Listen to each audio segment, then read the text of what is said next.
Good morning, students. We were discussing with regard to the liquidator's final statement of an account anta heli. Till now, we have three particular examples with regard to when the sufficient cash is not available for the payment to unsecured creditors on the categories. Same example, I have taken one more particular category. That means they have been given Arya Limited went into liquidation on 31st March 2019 ಅಂತ ಇದೆ.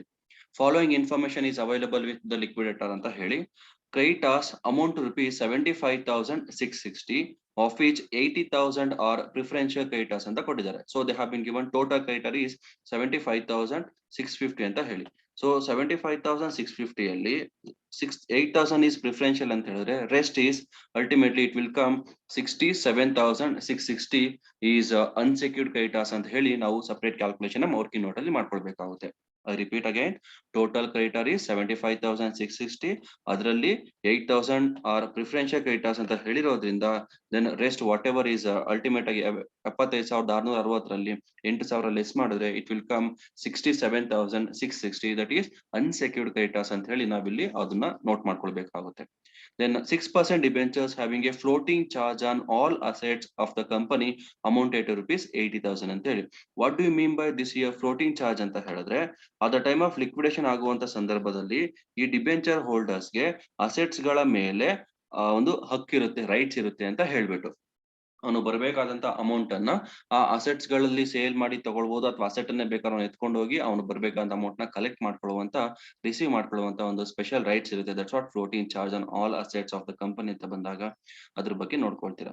Then debenture is ultimately 80,000 rupees ಅಂತ ಹೇಳ್ತಾ ಇದಾರೆ. Assets realised as follows ಅಂತೇಳಿ stock 84,000, plant and machinery 60,600 ಕೊಟ್ಟಿದ್ದಾರೆ, ಹಾಗೆ cash rupees 500 ಅಂತ ಹೇಳಿ. The most important thing is assets realized under this particular head ಅಲ್ಲಿ ಹೇಗೆ ಬೇರೆ ಅಸೆಟ್ಸ್ ಗಳ ವ್ಯಾಲ್ಯೂಸ್ ಕೊಟ್ಟಿದ್ದಾರೋ ಹಾಗೇನೆ ಕ್ಯಾಶ್ ಬ್ಯಾಲೆನ್ಸ್ ಕೊಟ್ಟಿದ್ದಾನೆ ಅಂತ ಹೇಳಿದ್ರೆ it is understood that cash should also being taken under assets realised head ಅಲ್ಲಿ ನಮ್ಮ ಸ್ಟೇಟ್ಮೆಂಟ್ ಅಲ್ಲೂ ತಗೊಳ್ಬೇಕಾಗಿರುತ್ತೆ. ನಾವು ಹೇಗೆ ಸಪರೇಟ್ ಆಗಿ ಅಸೆಟ್ಸ್ ರಿಯಲೈಸ್ ಅಂತ ಹೇಳಿ first item second one cash ಅಂತ ತಗೊಳ್ತಾ ಇದ್ವೋ ಆ ರೀತಿ ಈ ತರ ಕ್ಯಾಟಗರಿ ಸಮ್ಸ್ ಅಲ್ಲಿ ತಗೊಳಕ್ ಬರೋದಿಲ್ಲ. ಒಂದೇ ಹೆಡ್ ಅಲ್ಲಿ ಅಸೆಟ್ ರಿಯಲೈಸ್ಡ್ ಅಂತ ಹೇಳಿ stock, plant and missionary, cash ಅಂತ ಹೇಳಿ ಎಲ್ಲ ಇನ್ನರ್ ಕಾಲಮ್ ಅಲ್ಲಿ ತಗೊಂಡು ಒಂದು ಫಿಗರ್ ನ ಔಟರ್ ಕಾಲಮ್ ಅಲ್ಲಿ ತಗೊಳ್ಬೇಕಾಗುತ್ತೆ. Keep in mind that asset realized under this ಈ ಹೆಡ್ ಒಳಗಡೆ ಏನಾದ್ರು ಕ್ಯಾಶ್ ಅಂತ ಐಟಮ್ ನ ಸ್ಪೆಸಿಫಿಕ್ ಆಗಿ ಕೊಟ್ಟಿದ್ದಾನೆ ಅಂತ ಹೇಳಿದ್ರೆ it is nothing but cash ಅನ್ನು ಸಹ ಅಸೆಟ್ ಒಳಗಡೆ ಸೇರಿಸ್ಕೊಳ್ಬೇಕು ಅಂತ ಅರ್ಥ. ಅದೇ ಈ ಕ್ಯಾಶ್ ನ ಅಸೆಟ್ ರಿಯಲೈಸ್ ಒಂದ್ ಪಾಯಿಂಟ್ ಆಗಿ ಸಪರೇಟ್ ಆಗಿ ಕ್ಯಾಶ್ ಇನ್ ಹ್ಯಾಂಡ್ ಅಥವಾ ಕ್ಯಾಶ್ ಅಟ್ ಬ್ಯಾಂಕ್ ಅಂತ ಏನಾದ್ರು ಕೊಟ್ಟಿದ್ದ ಅಂತ ಹೇಳಿದ್ರೆ ನಾವು ಇಲ್ಲಿವರೆಗೂ ಹೇಗೆ ಸಪರೇಟ್ ಆಗಿ ಅಸೆಟ್ ರಿಯಲೈಸ್ ಮತ್ತೆ ಸಪರೇಟ್ ಕ್ಯಾಶ್ ಇನ್ ಹ್ಯಾಂಡ್ ತಗೊಳ್ತಿದ್ವೋ ಆ ರೀತಿ ತಗೊಳ್ಬೇಕಾಗುತ್ತೆ. But they would have been given under this asset realized head ಒಳಗಡೆ ಅಂತ ಬಂದಾಗ cash should also be taken on the same. That means to say like ಬೇರೆ ಅಸೆಟ್ ಗಳನ್ನ ಹೇಗೆ ತಗೊಳ್ತೀವೋ ಅದೇ ರೀತಿನೇ ಕ್ಯಾಶ್ ತಗೊಳ್ಬೇಕು ಅಂತ ಅರ್ಥ. That's it. The liquidation expenses amounted to rupees 1,902 ಅಂತ ಕೊಟ್ಟಿದ್ದಾರೆ. ಅದನ್ನ ಹಾಗೆ ಸೆಕೆಂಡ್ ಸೀಕ್ವೆನ್ಷಿಯಲ್ ಪೇಮೆಂಟ್ ಅಲ್ಲಿ ಪೇಮೆಂಟ್ ಮಾಡ್ತೀವಿ. And is to be given a remuneration at 3% on amount realized ಅಂತ ಹೇಳ್ತಾ ಇದ್ದಾರೆ. So amount realized ಅಂತ ಹೇಳಿದ್ರೆ we have already discussed with regard to this total whatever the amount realized on which he is eligible to take 3% as remuneration ಅಂತ ಹೇಳಿ. Then second point, 2% on amount payable to unsecured creditors they have been given excluding preferential creditors ಅಂತ ಹೇಳ್ತಾರೆ. So excluding ಅಂದ್ರೆ ನಿಮ್ಗೆ ಎಲ್ಲರಿಗೂ ಗೊತ್ತಿದೆ, payment ಮಾಡುವಂತ ಸಂದರ್ಭದಲ್ಲಿ ಪ್ರಿಫರೆನ್ಷಿಯಲ್ ಕ್ರೆಡಿಟರ್ಸ್ ಗಳನ್ನ ನಾವಿಲ್ಲಿ ಕನ್ಸಿಡರೇಷನ್ ಗೆ ತಗೊಳ್ಬೇಕಾಗುತ್ತೆ ಅಂತ ಹೇಳಿ. ದೆನ್ ನೋಡೋಣ ಹಾಗಾದ್ರೆ ಸೊಲ್ಯೂಷನ್ ಹೇಗೆ ನೋಡೋದು ಅಂತ ಹೇಳ್ಬಿಟ್ಟು very first item assets realised ಅಂತ ಹೇಳಿ ಲೆಫ್ಟ್ ಹ್ಯಾಂಡ್ ಸೈಡ್ ಸ್ಟಾರ್ಟ್ ಮಾಡ್ತೀರಾ. Under this head one by one ಹಾಗೆ ನೋಟ್ ಮಾಡ್ಕೊಳ್ಳಿ. Very first one they have been given stock ಅಂತ ಹೇಳಿ ಎಷ್ಟು ಅಮೌಂಟ್ ಕೊಟ್ಟಿದ್ದಾರೆ 84,000. 84,000 ಇನ್ನರ್ ಕಾಲಮ್ ಅಲ್ಲಿ ಹೈಲೈಟ್ ಮಾಡ್ತೀರಾ. Then second one plant and machinery ಅಂತ ಹೇಳ್ತಾ ಇದೆ. Plant and machinery it is 60,600 ಅಂತ ಹೇಳ್ತಾರಂತದ್ದು.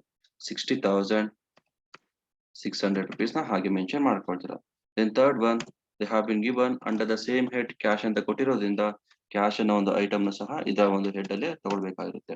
That is 500 rupees. ದೆನ್ ಬೇರೆ ಯಾವುದೇ ರೀತಿಯಂತ ಅಸೆಟ್ ಗಳು ಕೊಟ್ಟಿಲ್ಲ.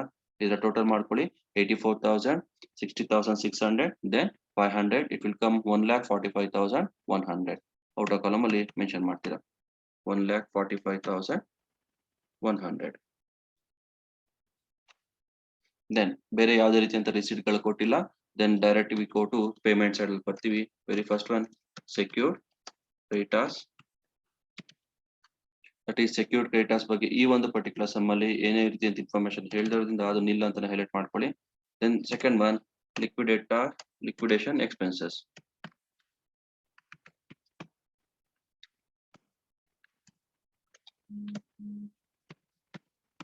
Liquidation expenses that is amounting to rupees 1902 ಅಂತ ಹೇಳ್ತಿದ್ದಾರೆ. 1902 ಅದೆಷ್ಟು ಕೊಟ್ಟಿದ್ದಾರೆ ಅಷ್ಟು ಅಮೌಂಟ್ ಹಾಗೆ ಮೆನ್ಷನ್ ಮಾಡ್ಕೊಳ್ತಾರೆ. Then third one liquidators remuneration ಅಂತ ಹೇಳಿ. liquidators remuneration ಆ liquidator remuneration ಅಲ್ಲಿ very first one on amount realised ಅಂತ ಹೇಳ್ತಾ ಇರೋದು. On amount realised that is ಎಷ್ಟು ಕೊಟ್ಟಿದ್ದಾರೆ ಆನ್ ಅಮೌಂಟ್ ರಿಯಲೈಸ್ಡ್ ಅಂತ ಹೇಳಿ ನಮ್ಗೆ ಗೊತ್ತಿರೋ ಹಾಗೆ 1,45,100 on which they have been mentioned 3%. So 1,45,100 into 3%, it will come 4,353.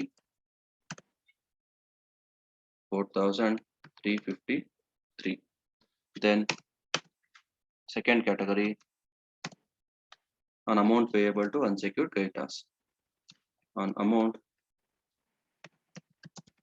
payable to unsecured creditors. ಅದೆಷ್ಟು ಅಂತ ಗೊತ್ತಿಲ್ಲ. ಆ ಒಂದು ತಿಂಗ್ ನಾವು ಇಲ್ಲಿ ವರ್ಕಿಂಗ್ ನೋಟ್ ಅಲ್ಲಿ ಮಾಡಬೇಕಾಗಿರುತ್ತೆ. ಆ ವರ್ಕಿಂಗ್ ನೋಟ್ ಅಲ್ಲಿ ನೋಡೋಣ.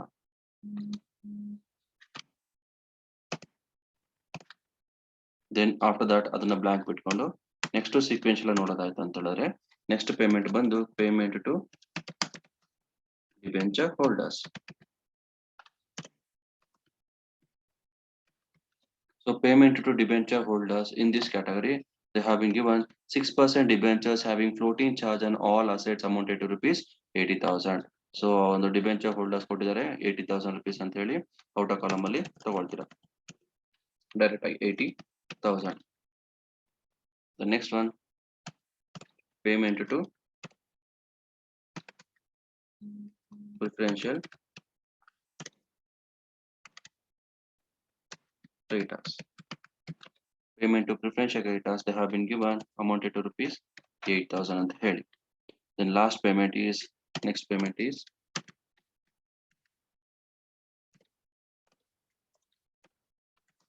payment to unsecured creditors. Actually ಆಗಿ unsecured creditors ಕೊಡಬೇಕಂತ ಅಮೌಂಟ್ ಎಷ್ಟು they have been given ಏನು ಟೋಟಲ್ ಕ್ರೆಡಿಟರ್ 75,660 ಅಂತ ಹೇಳ್ತಾ ಇದ್ದಾರೆ.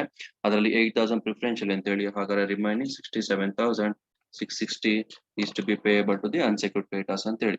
ಅದಕ್ಕಿಂತ ಮುಂಚಿತವಾಗಿ ಸ್ಟೇಟ್ಮೆಂಟ್ ಅಲ್ಲಿ ವರ್ಕಿಂಗ್ ನೋಟ್ ಗೆ ಹೋಗೋಣ. ಸೊ ವರ್ಕಿಂಗ್ ನೋಟ್ ಅಲ್ಲಿ ಏನ್ ಹೇಳ್ತೀವಿ working note that is calculation of amount available for payment to unsecured creditors ಅಂತ ಹೇಳಿ. ಸೊ ಇಲ್ಲಿ ಟೋಟಲ್ ಆಗಿ ಆ ಒಂದು ಅನ್ಸೆಕ್ಯೂರ್ಡ್ ಕ್ರೆಡಿಟರ್ಸ್ ಅಂತ ಬಂದಾಗ ಟೋಟಲ್ ಅಸೆಟ್ಸ್ ರಿಯಲೈಸ್ಡ್ ಅಂತ ಹೇಳಿ ಇನ್ಕ್ಲೂಡಿಂಗ್ ಕ್ಯಾಶ್ ಅಂತ ಕೊಟ್ಟಿದ್ದಾರೆ. ಸೊ ಇಲ್ಲಿ ಟೋಟಲ್ ಅಸೆಟ್ಸ್ ರಿಯಲೈಸ್ಡ್ ಅನ್ನೋ ಒಂದು ಹೆಡ್ ಅಲ್ಲಿ ತಗೊಳ್ತೀವಿ.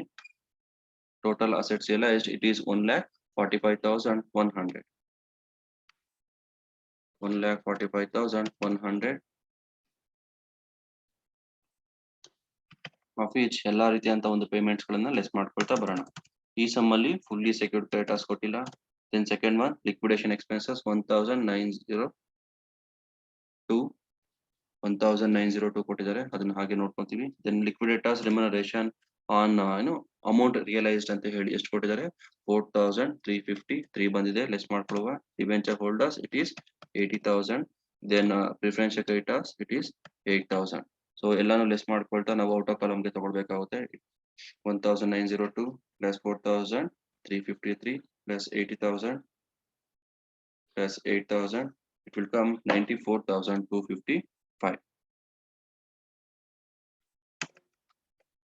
94,255 of which less 1,45,100, it will come 50,845. 50,845. That should be the same amount should be taken to that.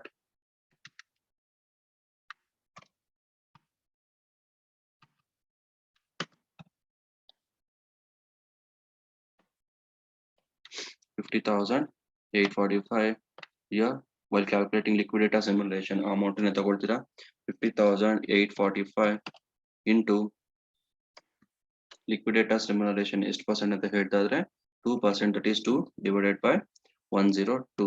Since it is insufficient ಆಗಿರೋದ್ರಿಂದ 2 divided by 102 ತಗೊಳ್ತೀರಾ, it will come 997. So total ಮಾಡ್ಕೊಳ್ಳಿ ಈಗ 14,353 plus 997 outer column 5,350. So ಈಗ ಎಲ್ಲಾನು less ಮಾಡ್ಕೊಳ್ತಾ ಬಂತು ಅಂತ total balance sheet ಮಾಡಿ 1,45,100. This side is also 1,45,100. 1 by 1 less ಮಾಡ್ತಾ ಬಂತು ಅಂತ ಹೇಳಿದ್ರೆ that means 1,45,100 minus 1,902, 5,350, 80,000, 8,000 less ಮಾಡ್ತಾ we will get the figure of 49,848. 49,848 is the balancing figure ಅಂತ ಹೇಳಿ ultimate lastly representation ಮಾಡ್ತೀರಾ. So ಹಾಗಾದ್ರೆ this is what with regard to this ಇನ್ನೊಂದ್ಸಲ ನೋಡ್ಕೊಳ್ಳಿ. ಈ ಒಂದು ಪರ್ಟಿಕ್ಯುಲರ್ ಆಗಿ ಒಂದು ಇಂಪಾರ್ಟೆಂಟ್ ಅಡ್ಜಸ್ಟ್ಮೆಂಟ್ ಅಂತ ಹೇಳಿದ್ರೆ ಕ್ಯಾಶ್ ಇನ್ ಹ್ಯಾಂಡ್ ಅಥವಾ ಕ್ಯಾಶ್ ಅನ್ನೋ ಒಂದು ಥಿಂಗ್ ನ ಅಸೆಟ್ ರಿಯಲೈಸ್ ಸೈಡ್ ಅಲ್ಲಿ ಕೊಟ್ಟಿದ್ದಾನೆ ಅಂತ ಹೇಳಿದ್ರೆ ಬೇರೆ ಅಸೆಟ್ ಗಳನ್ನ ಹೇಗೆ ಮೆನ್ಷನ್ ಮಾಡ್ಕೊಳ್ತೀವಿ ಅದೇ ರೀತಿಯಲ್ಲಿ ತಗೊಳ್ಬೇಕಾಗುತ್ತೆ. ಸೊ ಇನ್ನೋ ಕಾಲಮ್ ಅಲ್ಲೇ ತಗೊಂಡು ಒಂದು ಫಿಗರ್ ಔಟರ್ ಕಾಲಮ್ ಅಲ್ಲಿ ತಗೊಳ್ತೀರಾ. ಇನ್ ಆಸ್ ಇಟ್ ಈಸ್ ಇದೆಲ್ಲ ಆಲ್ರೆಡಿ ನಿಮ್ಗೆ ಗೊತ್ತಿರುವಂತ ಒಂದು ಪರ್ಟಿಕ್ಯುಲರ್ ಕ್ಯಾಟಗರಿ ಥಿಂಗ್ಸ್ ಏನೇನು ಕೊಟ್ಟಿದ್ದಾನೆ ಅದನ್ನ ಹಾಗೆ ಹೈಲೈಟ್ ಮಾಡಿ ತಗೊಳ್ತೀರಾ.